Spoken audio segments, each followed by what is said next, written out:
Just got off of the phone with a customer who was in a jam. The full coverage insurance was removed off of her policy, so she only left liability.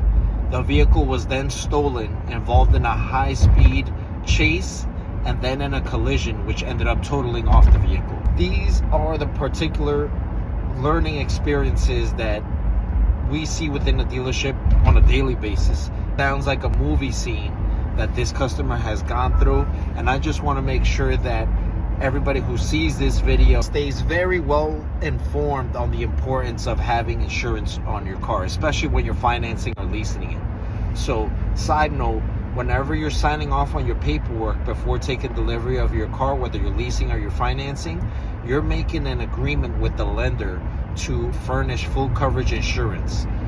Full coverage covers the driver, and it also covers the other parties involved in the collision. So that's the reason why the bank needs full coverage on the loan, to make sure that, God forbid, if anything were to happen, their asset is protected. So the customer is left owing a very large amount of money to the lender, and she has no insurance to back her up. Acura Financial and Honda Financial has something that's called gap insurance. So gap insurance covers you in a scenario like this, where there's a collision or the vehicle is stolen.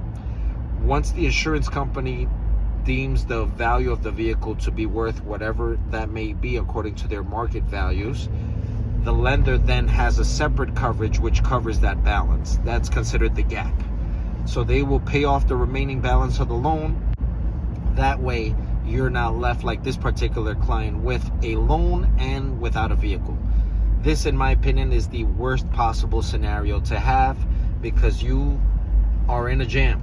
There's nothing she could possibly do to get out of this except pay that remaining balance, or be in a position where she doesn't pay the balance and then the bank now goes into a settlement and it's technically deemed as a voluntary surrender of some sorts.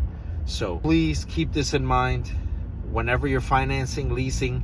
Even if your car would be paid off, unless the car's value is just, we're talking about pennies on the dollar, that in my eyes is the only time you should not have full coverage. Whenever your vehicle is worth a couple of dollars, right? And it's something that you really don't care for, whether or not it gets totaled, stolen, whatever it may be, it will be no harm, no foul. That's really the only time you should have liability. Living anywhere for that matter, you're gonna deal with risks and liabilities out on the road, even if your car is parked. Please, word of advice for all of my prior clientele, keep this in mind. If you are having a jam with insurance,